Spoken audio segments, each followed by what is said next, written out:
বাংলাদেশ রাজনীতিতে কি তবে নতুন এক মীর জাফর অধ্যায়ের সূচনা হলো? ডক্টর মোহাম্মদ ইউনূসের সাম্প্রতিক কিছু মন্তব্য এবং পর্দার আড়ালের ক্ষোভ এখন টক অফ দ্য নেশনে পরিণত হয়েছে। রাজনৈতিক অঙ্গনে একটি শব্দই এখন সবচেয়ে বেশি উচ্চারিত হচ্ছে, আর তা হলো জাতীয় বেইমানি।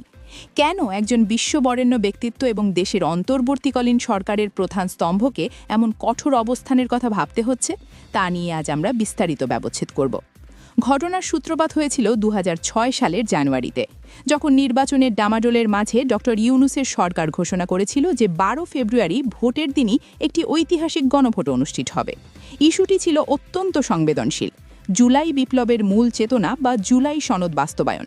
সেই সময় বিএনপির প্রতিটি নেতাকর্মী এবং শীর্ষ নেতৃত্ব একে শুধু স্বাগতই জানাননি, বরং নিজেদের রাজনৈতিক অস্তিত্বের অংশ হিসেবে প্রচার করেছিলেন।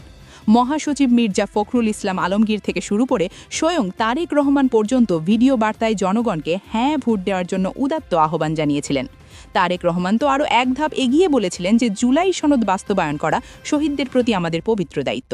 সেই কথায় ভরসা করে সাধারণ মানুষ ৬৮% বেশি ভোট দিয়ে জুলাই সনদের পক্ষে রায় দিয়েছিল। কিন্তু ভাগ্যের নির্মম পরিণাশ, ক্ষমতার গন্ধ পাওয়ার ঠিক ৫ দিনের মাথায় অর্থাৎ ১৭ ফেব্রুয়ারি থেকেই শুরু হলো আসল ভেলকিবাজি। যেই বিএনপি নির্বাচনের আগে জুলাই সনদের জন্য জীবন দিতে প্রস্তুত ছিল, তারাই হঠাৎ করে সুর বদল করছে, বলতে শুরু করছে যে সংবিধানে নাকি গণভোটের কোনো বিধানই নেই। সালাহুদ্দিন আহমেদ সংসদে দাঁড়িয়ে অত্যন্ত দম্ভের সাথে জানিয়ে দিলেন যে সংবিধানের ৩য় তফসিলে এই শপথের কোনো ফর্ম নেই, তাই তারা এটি বাস্তবায়ন করতে পারবেন না। এখানে সাধারণ মানুষের মনে বিশাল এক প্রশ্ন জেগেছে যে এই সংবিধান কি তবে ১৭ ফেব্রুয়ারির আগে অন্যরকম ছিল? জানুয়ারি মাসে যখন তারা ভোটের জন্য দাঁড়ে দাঁড়ে ঘুরেছে, তখন কি তারা সংবিধানের এই ধারাগুলো জানতেন না? আইন বিশেষজ্ঞরা মনে করছেন এটি কোনো আইনি জটিলতা নয়, বরং এটি একটি সুপরিকল্পিত রাজনৈতিক প্রতারণা। যখন জনগণের সমর্থন এবং আন্তর্জাতিক মহলের আনুকূল্য দরকার ছিল, তখন তারা সংস্কারের গান গেয়েছে, আর যখনই ক্ষমতার মসনদ দৃষ্টিত রয়েছে, তখনই সেই সংস্কারকে অসাংবিধানিক বলে ডাস্টবিনে ছুঁড়ে ফেলে দিয়েছে। ডক্টর ইউনূস ব্যক্তিগতভাবে এই ঘটনায় কতটা ব্যথিত এবং ক্ষুব্ধ, তা তার সাম্প্রতিক সাক্ষাৎকারই স্পষ্ট ফুটে উঠেছে। তিনি সরাসরি কোনো গালিগালাজ না করলেও আকারে ইঙ্গিতে যা বুঝিয়েছেন তা যে কোনো রাজনৈতিক দলের জন্য চরম লজ্জার।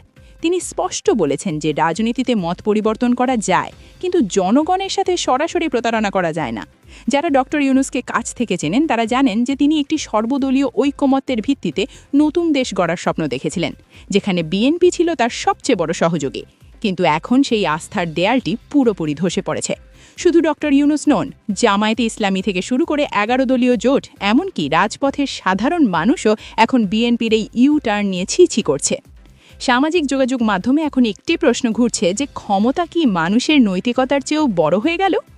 রাজনৈতিক বিশ্লেষকরা মনে করছেন জুলাই সনদে এমন কিছু সংস্কারের কথা ছিল যা বাস্তবায়িত হলে সরকারের একছত্র ক্ষমতা কমে যেত এবং বিচার বিভাগ পুরোপুরি স্বাধীন হয়ে যেত। সম্ভবত ক্ষমতা কক্ষিগত করার যে পুরনো লালসা, তা থেকেই বিএনপি এই ঐতিহাসিক সুযোগটি হাতছাড়া করল। কিন্তু তারা ভুলে গেছে যে রাজনীতিতে ক্ষমতার চেয়েও বড় হলো মানুষের বিশ্বাসযোগ্যতা। বিএনপি হয়তো আইনি মারপ্যাচে নিজেদের বর্তমান অবস্থান রক্ষা করতে পারবে, কিন্তু সাধারণ মানুষের মনের আদামত থেকে তারা যে বেইমান হিসেবে চিহ্নিত হলো, সেই দাগ মোছা কি এতই সহজ হবে? ডক্টর ইউনূসের এই আক্ষেপ এবং সাধারণ মানুষের এই ক্ষোভ ভবিষ্যতে বাংলাদেশে কোন নতুন রাজনৈতিক মেরুকরণ তৈরি করে